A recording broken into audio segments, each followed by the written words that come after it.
박지원 의원의 영리함을 봤는데 주적 논란을 만들어 놨잖아요.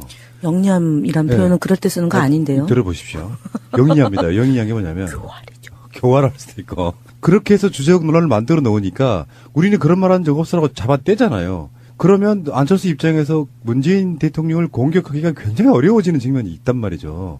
나는 주적이란 말 한 적도 없고 그렇게 생각하지도 않는다. 그러면서 이제 박지원 의원까지 이제 고소를 해놓은 상태라서 예방 효과로는 그렇게 미리 선점해서 질러 놓으니 고소를 당하면서도 뭔가 안철수의 손과 발을 묶는 그런 느낌이 좀 들더라 이런 얘기죠. 싸울 줄 아는 거죠. 근데 사실은 박지원 대표의 노림수는 그걸 통해서 안철수 대표가 문재인 정부나 여당을 공격하는 그 예봉을 꺾는 데 노림수가 있다고 보기는 어렵고요. 왜냐하면 그 얘기를 한다고 해서 안철수 대표가 내가 주적이라고 얘기한 적 없다라고 얘기했다는 것 때문에 그게 뭐 저 스스로를 묶어서 정부 공격을 못하고 그러지는 않을 거예요. 오히려 그것보다는 사실은 그 논란을 통해서 민주당 쪽으로 조금 더 가깝게 오는 그런 정서적 효과를 사실은가 있다고 봐야죠. 하나 더 있죠. 그보다 더 앞서 있는 게 있죠.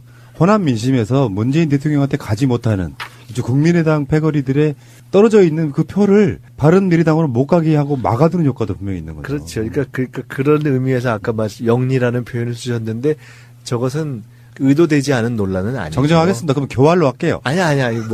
저는 제가 그거를 동의한다고 하기는 좀 너무 심한 표현이어서 그렇고. 근데 어쨌든 의도가 있는 논란을 만드신 거죠. 그러니까 정치인으로서 영리한 거죠. 예. 원점으로 돌아가면 그렇게 아젠다를 만들고 프레임을 만들어서 뭔가 이슈의 중심이 되는 것 자체가 그럼요. 정치인으로서는 최고의 무기라고 좀 봅니다. 그런 부분에서. 그래서 자연스럽게 포지셔닝이 이동을 계속 하고 있는 거잖아요. 근데 하다가 그런 거 못 하셔가지고 지금 컷오프 당하신 거 아니에요? 아니 하다가 제자리 하다가 제자리 이렇게 됐죠. 그분이 아무리 그렇게 하려고 그래도 잘 안 되는 거예요. 그러니까 그런 꼼수가 잘 안 먹히는 세상이 된 거예요. 그런데 일식의 중심은 되잖아요. 조금 다른 얘기를 하자면 오늘 어떤 언론에서 저한테 이런 걸 물어봐서 제가 어떻게 답을 했냐면 지금 박지원 대표 말씀을 하시니까 박지원 대표가 1대1 구도로 갈 것이다. 그래서 저쪽은 그렇게 합치기 때문에 결국은 민주당은 민평당과 연대를 할 것이다. 이렇게 말씀을 하셨다 그러더라고요. 그래서 제가 또 1대1 구도를 얘기한 사람이기 때문에 그러면은 제 생각은 어떠냐고 물어봐서 저는 그렇게 얘기했어요. 저쪽에 자유한국당과 바른미래당은 결국 1대1 구도로 가서 묵시적인 연대를 할 것인데 우리 더불어민주당 입장에서는 사실은 그런 어떤 선거 연대라든가 이런 거는 특별히 고려할 상황은 별로 없을 것 같다 이렇게 얘기를 했어요. 그러니까 그에 대한 게 조금 다른 거죠. 그 이전에 왜 한참 더불어민주당이 일당이 뺏길 거다. 그래서 국민의당과 합쳐야 되는 거 아니냐라는 논란이 지난 연말 연초에 꽤 있었잖아요. 국회의장 가져가는 부분도 있고. 네, 그래서 그때 이제 민평당 만들어지기 전, 그러니까 바미당 만들어지기 전에 바른정당과 국민의당이 이제 계속 이제 솔솔솔 나올 때 이제 국민의당 안에서 우리 쪽에 이제 노크도 하고 똑똑똑 했는데 미동도 안 했던 거 아닙니까? 지도부 안에서. 그러니까 지금 방향이 선회돼서 또 이번에는 똑똑똑해서 1대1 지방선거 앞두고 1대1이니까 우리 이 민평당과 어떻게 좀 으쌰으쌰 해야 되는 거 아니냐. 으쌰으쌰한 거냐. 그랬더니 지금 여론조사를 보면 바미당이 7.5%에서 반토막 났잖아요. 4.5%로 떨어지고 그다음에 이제 더불어민주당이 50.5%로 됐고 호남에서는 거의 민평당하고 저희 더불어민주당하고 거의 3배에서 4배 정도 차이가 나는 지지도잖아요. 그건 뭐냐면은 국정 운영과 그다음에 더불어민주당이 안정적으로 지금 국민과 이렇게 딱 착근해가는 과정이기 때문에 조금 이제 어려운 일이 있거나 아니면 좀 잘못한 일이 있더라도 이게 미세적으로 좀 들쭉날쭉 하더라도 그거는 45%대가 계속 쭉 유지가 되는 거잖아요. 이번 주에는 50% 넘어갔죠. 그러니까요. 50%까지 넘어갔는데 저는 그래서 물론 이제 지방선거를 준비하는 것에 대한 앞서 원장님 얘기했던 경각심과 그다음에 절실함과 승리를 위한 제반의 문제를 정말 돌다리도 두들기고 살얼음판 걷는 심정으로 정말 또박또박 그러나 뚜벅뚜벅 해야 되는 거라고 봅니다. 그래서 추미애 대표가 96년도부터 해가지고 지금 이제 20년이 넘는 정당 활동을 통한 경험, 이제 선거를 어떻게 치르면 승리할 수 있을지에 대한 충분한 계산과 이제 준비를 를 하고 있다고 보고 제가 지난주에도 얘기했잖아요.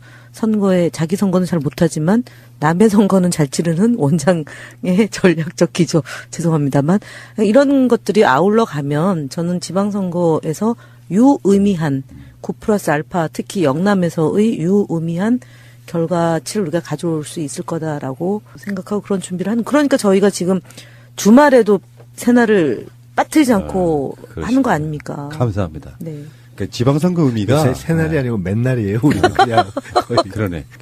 이번 지방선거 의미가 그냥 지방선거가 아니고 피 흘리지 않은 혁명이었기 때문에 나쁜 세력을 국민의 심판으로 몰아내는 역할을 일단 해줘야 자연스럽게 정치권 물갈이도 되면서 여러 가지 효과를 나올 수 있다는 면에서 개헌도 맞물려 있고요. 우리가 이번 지방선거만큼은 저는 최다 투표율을 통해 가지고 국민들이 굉장히 많은 부분 촛불 AS를 해주시는 게 저는 맞다고 생각하고 요즘에 그 투표하자 운동을 지금 기획하고 있거든요. 어마어마하게 투표를 올려가지고 지방선거 투표율이 사상 최대로 80%가 넘어가는 이런 사태가 발생할 수도 있다. 와우. 자, 말씀만 들어도 감사하고요. 그러면 마지막으로 지방선거 결과는 뭐 이렇게 예단하는 건 사실은 정치권에서는 하기 힘든 일이라고 생각해요. 당직자분들은. 근데 이건 방송이잖아요. 지방선거 결과 어느 정도 압승이냐 뭐 이런 느낌. 희망 섞인 것도 좋습니다만. 지금 저희가 9지역이고 저희가 자유한국당이 7이고 무소속 하나죠. 제주도가 지금 무소속인 거죠. 무소속으로 밤이당에 안 들어갔죠. 원희룡이 지금 무소속으로 치를 거예요. 네. 무소속으로 치르는 게 더 유리하다고 생각을 할지도 모른다라는 건데. 치를 것 같은데 지금 확실히 당적을 완전히 벗었나요? 통합 작업에 거의 참여하지 않았어요. 그런데 않음으로써 이제 남아 있는 무소속으로 거죠. 갈 거다는 예측이 많아지고 있죠. 그러니까 완전히 당적을 버린 건 아니죠. 아직은. 무소속으로 애매하죠. 당선 가능한 우리나라에서 몇 안 되는 지역 중에 하나라고. 그런데 어쨌든 무소속이 더 유리하다고 이제 사람들이 보는 거죠. 본인도 아마 그렇게 볼 가능성이 높고. 근데 제주도가 이제 제주도의 하면, 특성도 있고. 근데 그러면은 7개잖아요.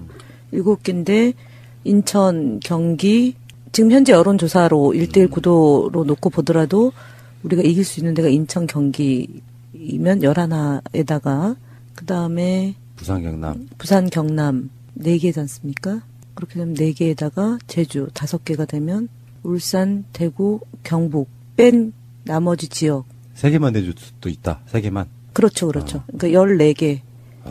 그런데 지금 이제 민주공대에서도 했지만 사실은 기초단체장이나 기초의회, 광역의회는 구조가 달라요. 그렇죠. 저희가 전체를 놓고 보면 그거 참 중요한 거예요. 과반이 안 되는 거예요. 그러니까 과반이 안 될 뿐만 아니라 한 번도 그래 본 적이 한 없어요. 번도 해본 적이 없어요. 그래서 지금 중요한 것은 3분의 1이 광역자치단체장에서 우리가 9+알파도 물론 중요한데 가장 중요한 것 중에 하나는 기초광역의회에서의 과반수 이상을 확보하는 것과 기초단체장에서의 그러니까 수도권은 사실은 과반 이상인데 그러니까 서울 같은 경우는 3개를 빼고 다 이제 저희가 그렇죠. 지난번에 이겼고 구청장들. 그다음에 이제 경기도의 경우는 한 반수 이상인데 이제 경기도 도지사가 이기는 것도 중요하지만 기초단체장에서 우리가 4개 이상 4개 4개 갖고 있는 자치단체장 중에 확보를 못한 곳 대표적으로 충청과 강원 같은 경우에 광역단체장 즉 도지사는 우리 당 소속이지만 실제로 기초단체장 시장 그렇죠. 군수와 도의원은 형편없이 어마어마하네요. 없는 강원도는요 거예요. 군수 예. 하나만 더불어민주당이에요.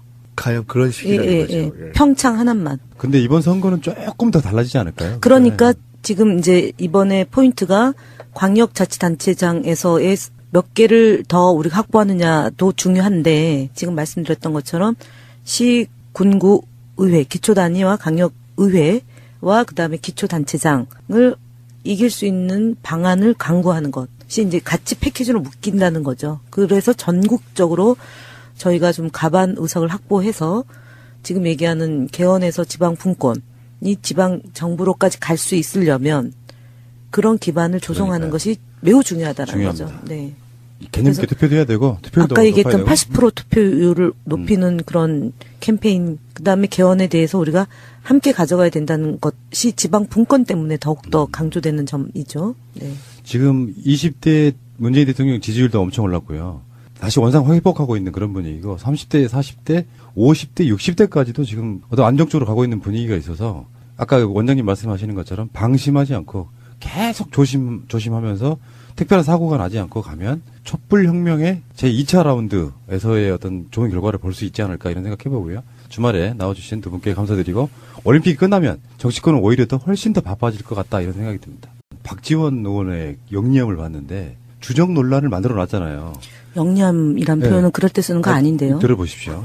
영리합니다. 영리한 게 뭐냐면 교활이죠. 교활할 수도 있고 그렇게 해서 주적 논란을 만들어 놓으니까 우리는 그런 말 한 적 없어라고 잡아떼잖아요. 그러면 안철수 입장에서 문재인 대통령을 공격하기가 굉장히 어려워지는 측면이 있단 말이죠. 나는 주적이란 말 한 적도 없고 그렇게 생각하지도 않는다. 그러면서 이제 박지원 의원까지 이제 고소를 해놓은 상태라서 예방 효과로는 그렇게 미리 선점해서 질러 놓으니 고소를 당하면서도 뭔가 안철수의 손과 발을 묶는 그런 느낌이 좀 들더라 이런 얘기죠. 싸울 줄 아는 거죠. 근데 사실은 박지원 대표의 노림수는 그걸 통해서 안철수 대표가 문재인 정부나 여당을 공격하는 그 예봉을 꺾는데 노림수가 있다고 보기는 어렵고요. 왜냐하면 그 얘기를 한다고 해서 안철수 대표가 내가 주적이라고 얘기한 적 없다라고 얘기했다는 것 때문에 그게 뭐 저 스스로를 묶어서 사실은 그런 어떤 선거 연대라든가 이런 거는 특별히 고려할 상황은 별로 없을 것 같다 이렇게 얘기를 했어요. 그러니까 그에 대한 게 조금 다른 거죠.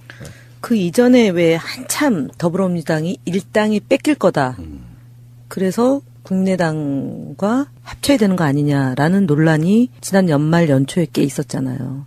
국회의장 뭐 가져가는 부분도 있고. 네, 그래서 그때 이제 민평당 만들어지기 전, 그러니까 바미당 만들어지기 전에 바른정당과 국민의당이 이제 계속 이제 솔솔솔 나올 때 이제 국민의당 안에서 우리 쪽에 이제 노크도 하고 똑똑똑 했는데 미동도 안 했던 거 아닙니까? 지도부 안에서. 그러니까 지금 방향이 선회돼서 또 이번에는 똑똑똑 해서 1대1 지방선거 앞두고 1대1이니까 우리 이 민평당과 어떻게 좀 으쌰으쌰 해야 되는 거 아니냐. 으쌰으쌰 한 거냐 그랬더니 지금 여론조사를 보면 바미당이 7.5%에서 반토막 났잖아요. 4.5%로 떨어지고 그다음에 이제 더불어민주당이 50.5%로 됐고 호남에서는 뭐 거의 민평당하고 저희 더불어민주당하고 거의 3배에서 4배 정도 차이가 나는 지지도잖아요.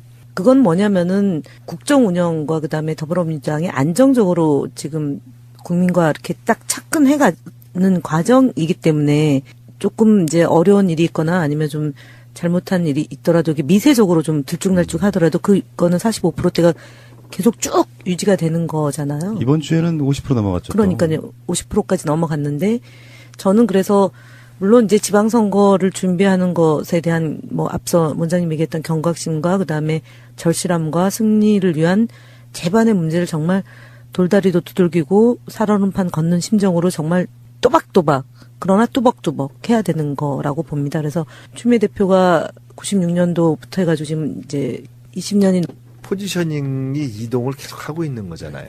근데 하다가 그런 거 못 하셔가지고 지금 컷오프 당하신 거 아니에요? 아니 하다가 제자리 하다가 제자리 이렇게 됐죠. 그분이 아무리 그렇게 하려고 그래도 잘 안 되는 거예요. 그러니까 그런 꼼수가 잘 안 먹히는 세상이 된 거예요. 그래도 일식의 중심은 되잖아요. 조금 쓰잖아요. 다른 얘기를 하자면 오늘 어떤 언론에서 저한테 이런 걸 물어봐서 제가 어떻게 답을 했냐면 지금 박지원 대표 말씀을 하시니까 박지원 대표가 1대1 구도로 갈 것이다. 그래서 저쪽은 그렇게 합치기 때문에 결국은 민주당은 민평당과 연대를 할 것이다. 이렇게 말씀을 하셨다 그러더라고요. 그래서 제가 또 1대1 구도를 얘기한 사람이기 때문에 그러면은 제 생각은 어떠냐고 물어봐서 저는 그렇게 얘기했어요. 저쪽에 자유한국당과 바른미래당은 결국 1대1 구도로 가서 묵시적인 연대를 할 것인데 우리 더불어민주당 입장에서는 정부 공격을 못하고 그러지는 않을 거예요. 오히려 그것보다는 사실은 그 논란을 통해서